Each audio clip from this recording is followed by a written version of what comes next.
Should you use debt to buy a business? On my page, I talk about how buying a business right now is a massive opportunity. The average age of a business owner is in their 50s. That means they are looking to sell in the next 5 to 10 years. You can take advantage of this by buying businesses. Should you use debt to buy those businesses? How should you buy them? What are the upsides, downsides of debt? That's what I'm going to get into right now. If you like this type of content, please hit like and subscribe. I'm going to give you an answer right away. Using debt to buy a business, strictly numbers-wise. If you're in Excel, doesn't matter if you're using Excel, you're using a piece of paper, you're using a phone. When you do the math to buy a business using debt, it always makes sense if the purchase price is within 5 to 6 times the profit and the interest rate is below 12%. 12, 13%. Okay, so I'm just going to say that right away. But life often is more complicated than just a yes answer. Life is not just numbers on a spreadsheet. Yes, it makes sense. Let's make the decision. Let's get the debt. How do we really consider getting debt on a business loan to buy a business? How do we really consider that? And first, I'm going to go through the numbers. I'm going to tell you why it makes sense, why it's so much more numbers sense, ROI sense to buy a business. I'm going to go through just a mock business purchase right here. And then I'm going to go through why you maybe shouldn't get debt on a business and then why you should at the end. And I'm going to wrap it up. Okay, so let's get into this. This is advice that you need to hear if you're thinking about buying a business.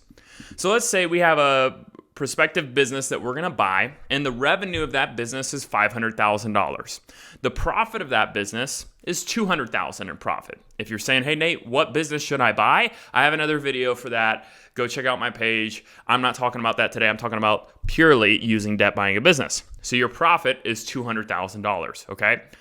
What we're going to do is we want to try to find a purchase price at around 5 times the profit, okay? You'll see the word EBITDA thrown around, so 5 to 7 times EBITDA is what usually businesses under $1 million in profit will really sell for. Once you get over $1 million, it goes higher. So we're going to buy this business for 5 times the profit or 2 times the revenue, whatever you want it, because a lot of people talk revenue. I hate talking revenue because the revenue doesn't matter if the profit's not there. I talk multiples on profit, not multiples on revenue, and you should too, okay? So $1 million purchase price, that's 5 times the profit, 5 times 200K, $1 million. We're going to put $100,000 down. That's the only issue with buying a business is that you are going to have some deployable cash depending on the type of business that you buy, or if you can negotiate potentially not a down payment, but a lot of owners may not be open to that if somebody else is going to come in and be able to put a down payment. So $100,000 down on a $900,000 loan. You may actually have to put more down, but I'm going to try to do it as least as possible just to show you how this works. So $100,000 down, $900,000 loan. Right now, business loans are around 10% interest rate, 10, 11%. A 10-year loan would put us at a $12,000 monthly payment on our debt, okay? So we had $200,000. Let's say the business continues to run it the way it is. It's going to continue to do $200,000 profit. You bought it. The next year it's doing $200,000 profit. That cash flow, $200,000 divided by 12, is $16,666. Minus our monthly loan of $12,000 puts us at a cash flow of $4,666. On a yearly basis, that's $56,000 in cash flow. Okay, so let's do the return on investment. Our investment was the $100,000 down payment. We take $56,000, the cash flow over our debt, the profit, 56 divided by the $100,000 down payment. That is a 56% return on your investment. That's why I tell people buying businesses will make you rich faster than anything else, because literally there's a lot of factors that go into this, right? You have to make sure the business is continuing doing what it's doing. I understand that. But on this simple math equation, that's 56% using debt. Now, let's look and see if we paid cash. There's still that $200,000 profit. We're still at a $1 million purchase price. $200,000 divided by our $1 million that we gave the guy to buy the business is a 20% return on investment. We actually get 26% less ROI by buying this business cash than if we use debt. So that's why it makes sense. You literally double your investment return, over double your investment return by buying a business with debt. Okay. before you go crazy, before you're like, I want to get some debt, let's go to the bank and get a loan. No, let's pause. Let's pause for a second. And I'm going to tell you 3 reasons why it may not make sense for you to get debt, okay? Because life is not numbers. Life is emotional. It's hard. There's a lot of things with owning a business. I have bought a business using debt, okay? I had a $300,000 loan. I've paid it off. I paid it off after I bought the business. I paid it off because of the 3 things that I'm going to mention today. Number 1, debt is emotional. On paper, $900,000 is $900,000. But when you have debt for $900,000, you have to stomach that you have $900,000 in debt. A lot of influencers on social media will say, you need debt. I have so much debt. It's easy. Like, I wish I had more debt. But what they don't tell you is what they really feel about that when the dust settles. When the camera's not on, I'm telling you, from my perspective, debt is hard to stomach. I only had $300,000. That's not that much. So I had to stomach that I'm like, oh my gosh, if something goes south, the debt is there.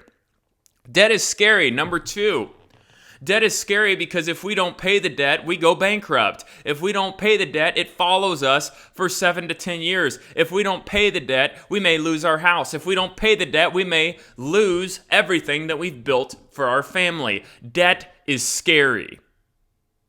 In the Bible, it says the debtor is slave to the lender, and you have to make that payment every month. So I always tell people, if you're going to get debt on a business, make sure you get enough, or you get a low enough monthly payment that if the business dried up tomorrow, you could go get a job, make your house payment, make your car payment, make your debt payment, and still have money left over. Worst case scenario, your job that you would go get would still be able to float the debt. In this scenario, that may be hard. That may be hard to be stomaching $16,000 a year or a month for your debt. Okay, so this might not be something that I would recommend somebody to do.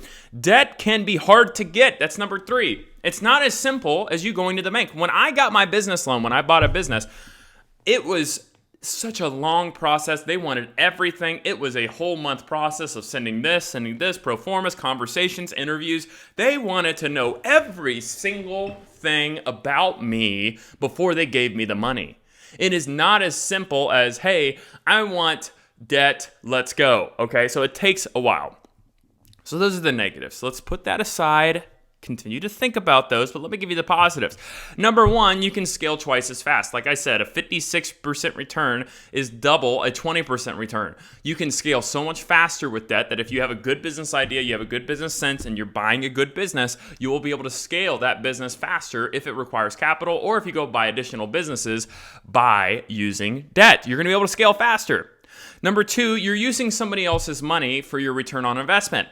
So if I were to look at this model scaled out from a debt perspective, if I had $1 million and I didn't buy that business with all cash and I only put a $100,000 payment, I could buy 10 businesses that produce over double the ROI. So you start doing the math and you're like, oh my gosh, it's like 10 times, if not 15 times faster, bigger ROI by using debt when you start compounding the debt with different businesses that you're buying. So the using somebody else's money can allow you to use your money with more buying power. $100,000 buys you $1 million, but if you buy $1 million cash, it only buys you $1 million. But you could use that debt if you wanted to. You could buy a $10 million business with $1 million. Now, you may need to put more money down, but that being said, you are using somebody else's money to get rich. Number 3, the return on investment, like I just said, is so much higher. Again, we're only putting $100,000 down. So you're getting a return on investment. You're keeping your capital back. I am a firm believer that I would like to have cash in the bank. I want to have cash in the bank so that I can withhold and so I can go pay my debts if I need to. If something happens, I have the cash to go pay that. A lot of people, they go get debt and they have nothing in the bank. You need to realize that you need to use debt as a tool. And using debt as a tool means I can pay off that debt. But I'm not going to, because I would rather have my cash over here making me money. So if something happens, a business opportunity, I can go buy over here. I can go pay off my debt at any moment, but I'm just using the bank. I'm using it. I don't need the debt. All the big companies, they use debt even though they don't need it. They use it because it's better to have your cash to go fight the war, to go find opportunities.